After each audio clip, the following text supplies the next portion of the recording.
Morning.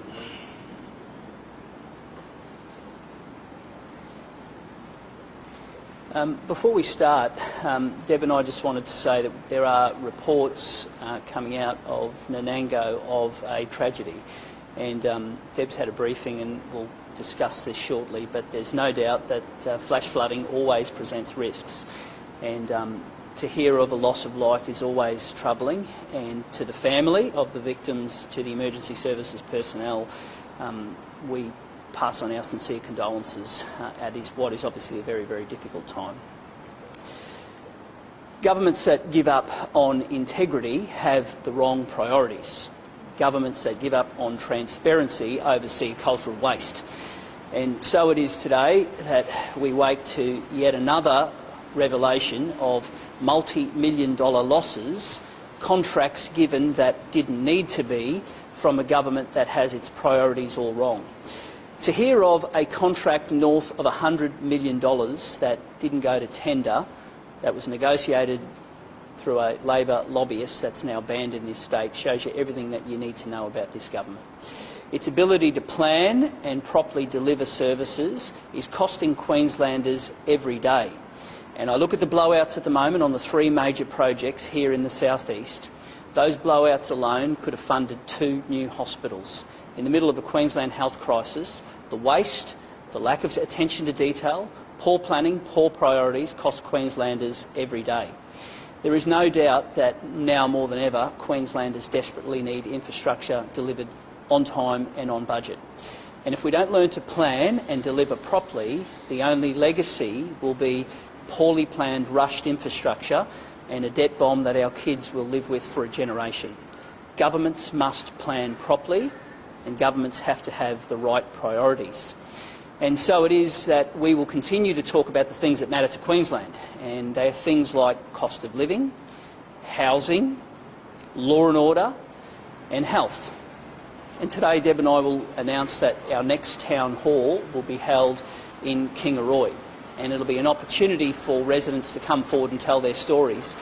Equally importantly, it will be an opportunity for us to show what happens when you don't plan properly and deliver infrastructure on time and on budget. That hospital was late and it was 50% over budget. And at a time when the government is talking about delivering new health infrastructure, we need to get on top of the way that we deliver infrastructure in this state. And I'm going to ask Deb, both as Shadow Manufacturing Minister but also as local member, to make some comments as well as talk about the flooding situation in her community. Good morning, Deb. Well, thank you very much, David. First of all, if I can start by offering my sincere condolences to the family of the deceased man found in Nanango this morning. Can I also give my thanks and heartfelt thanks to all of the emergency service workers and the locals who have been dealing with this flooding situation. Now, whilst it is unfolding, I want to make another comment really clear. I just plead for all of my local constituents and families to look at local social media to see what is going on, to local media to what is going on. Now, I do want to make it really clear, yes, the Nanango State Primary School is closed today, but the Nanango High School is open, and so is St Patrick's School open, as is all the other schools across the electorate. So again, I just wish to say that everyone needs to be very careful while travelling on the roads. They need to listen to local authorities and go to the local emergency services websites to see where those road closures and safety issues are. So again, on behalf of my community, I really do wish to send my condolences to the family of the deceased man. I also want to thank Leader David Crisafulli and, of course, Shadow Health Minister Ros Bates to committing to have their 20th Town Health Crisis meeting in Kingaroy. Now, my electorate of Nanango has suffered terribly under the Palaszczuk government because of the lack of health services. Now, I'm always talking about the lack of mental health services, the lack of palliative care services, the lack of paediatrician services. But what we see is a $92 million hospital that has been built. It was meant to be $62 million. It's blown out. It's a $92 million hospital, and the hospital is broken. The hospital floods, the doors don't work, the nurses aren't supported, and the nurses are severely understaffed. And what that is leading to is major crisis within the South Burnett health system. So I thank David for committing to have that 20th Town Hall meeting in Kingaroy, because it is important that we get to the bottom of the health crisis in Queensland. Thank you. Thank you. Over to you.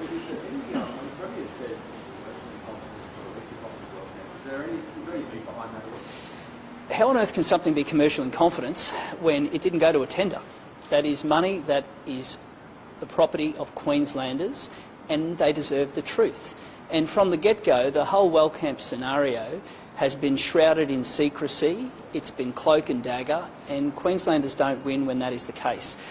Piece by piece, little bits of information continue to come forward, and it shows a multi-million-dollar poorly planned debacle. And if the government valued commercial in confidence, it would come forward and tell the truth.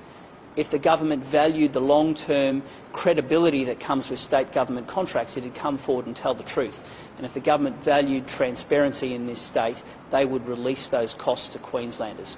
Make no mistake, there's no commercial in confidence when something doesn't go to tender. And by the way, this is a facility that will never be owned by Queenslanders. It is a lease. And good governments plan and deliver things on time and on budget, and good governments listen, reflect the views of the community, and good governments are transparent. Figures that came out this morning, that's an incredible amount of money to be spent on a facility that's not actually being used. Think about what that money could have done in the middle of the biggest health crisis this state has ever seen, a crisis of the making of this government. That could have delivered another 50 or 60 intensive care beds right now. And Queenslanders have never needed a world-class health system more than they need it today. And yet the government has poor priorities, wasteful spending, an inability to plan and deliver, and that costs everyday Queenslanders every day. And the fact that they're not even willing to stump up and show how much they have spent of taxpayers' money in the middle of a health crisis shows everything you need to know about them. Is there anything the government can do right now to actually make the most of this facility? Be honest with people, be upfront with them, show how much it costs. We also want to know what the future is. Now, this lease expires early next year. So, just to put this into perspective, we've had empty hotel rooms that the government has continued to pay for. We've got a facility at Pinkenbar that's ready to go, and yet the government refuses to tell Queenslanders how much it's cost and what is the future plans for a 500-bed facility that they don't own. That is the indictment in all of this, is the government talks about future-proofing. Well, it's very difficult to future-proof when you don't own something. It's very difficult to convince Queenslanders you care about their money when you won't even tell them how much it costs. In the middle of a health crisis, we're dealing with hundreds of millions of dollars of wasted money that could have helped heal it. Did those revelations sway you at all on yesterday's John Wagner's appointment to the... Not at all, and I'll explain why.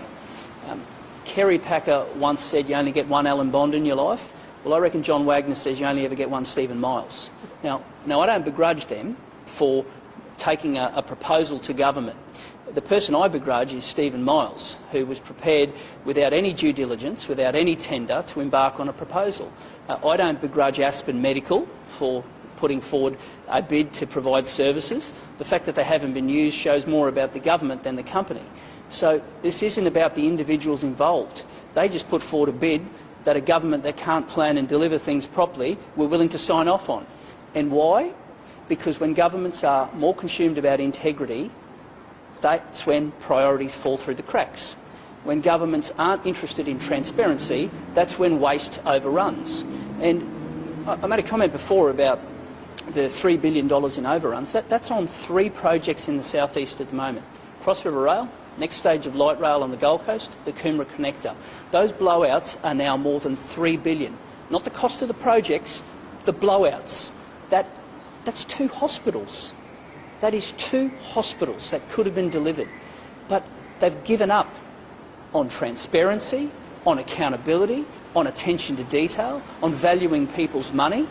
And today, the Premier needs to explain to people why she can be the person in charge of arresting a culture of overruns. That's what the Premier has to explain, because it is vital. We need to learn to deliver infrastructure on time and on budget. That's how you create a legacy. 800 people gathering this morning to discuss the good things again that projects that get started in the lead up. In your view, what needs to be done immediately to ensure the right plan? Well, a detailed plan. And I've been calling for a 20-year tourism plan now for many months, and we still don't see one. The Commonwealth Games on the Gold Coast was an opportunity for us to have a dry run to show what can happen with bringing an event to a city. Now, this is the Commonwealth Games on steroids. It's the opportunity, a once-in-a-generation opportunity, to bring three levels of government together. But it's not about the red carpet and the glitz and glamour and the few weeks of the event. It is about a decade of preparation for infrastructure to make the lives of Queenslanders better every day. It's about the opportunity to promote ourselves during that period and then have a decade plus of growth afterwards. And I'm not sure the Premier gets that. I think the Premier sees this more about an opportunity for self-promotion and red carpet.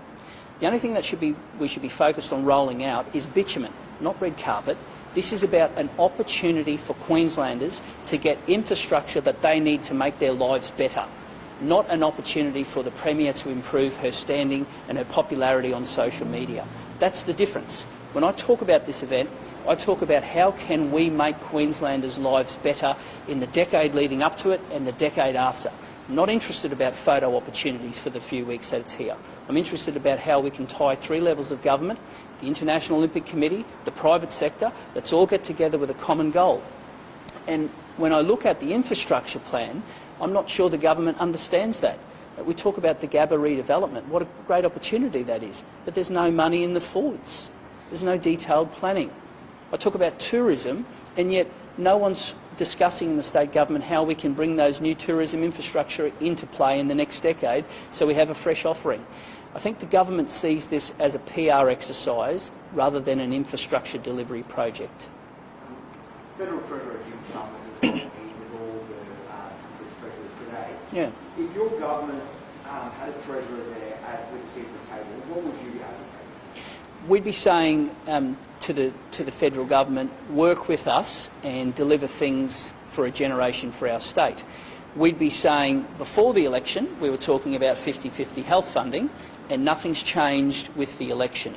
Now, what troubles me is that every day in the lead up to the federal election, the state Premier particularly, but the ministers in general, were lining up, a conga line of them, telling us that it was 50-50 funding had to be done and that it would all change after the election. Well, since then, they have been absolutely silent on it. And I'm not comfortable with that, and neither are Queenslanders. No one cares what colour bucket of money it is in Canberra, if it's a blue one or a red one. They just want to know that Queenslanders get their fair share. And what I'd be saying to the Federal Treasurer is partner with us to deliver things, and we'll get you value for money. We will deliver things on time and on budget. We will heal the Queensland health crisis. We will make sure that when we say we're going to deliver social housing, it'll be done on time and on budget. That's what a partnership looks like. And I welcome Dr Chalmers having it here in Brisbane. I think that's an excellent first step, and we just want to see the state government hold them to account and work with them in the same way that they did previously when there was a different colour government in Canberra. And your response to teachers getting pay rise? Well, I don't think anyone will begrudge teachers being paid fair pay for a fair day's work.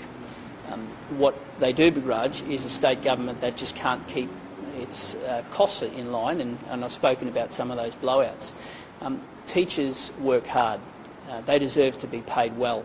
We also deserve a state government that can actually deliver things on time and on budget, and then we can afford to continue to put on more teachers, more nurses, more doctors, more fireys, more coppers.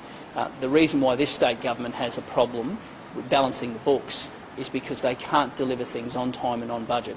And as a result, every little bit of pressure keeps mounting on Queensland taxpayers, and as a result, the Treasurer had to break his promise 3 further times and introduce new taxes because they just can't plan and deliver things on time and on budget. David, are you pretty concerned to see the weather situation down there as I'm too old for that, Chigga. Do you feel sorry for the people that have made the move down there? Look, my focus at the moment is to make sure that Queenslanders stay safe, and I think Deb's done an excellent job this morning in communicating the pressures that her part of the world are experiencing. And look, it's been a pretty challenging 12 months on the weather front, and the best advice we can give Queenslanders is to listen, get your information from trusted sources, and do the right things by you, your family, and emergency services workers. All right. Thanks very much. Thank you.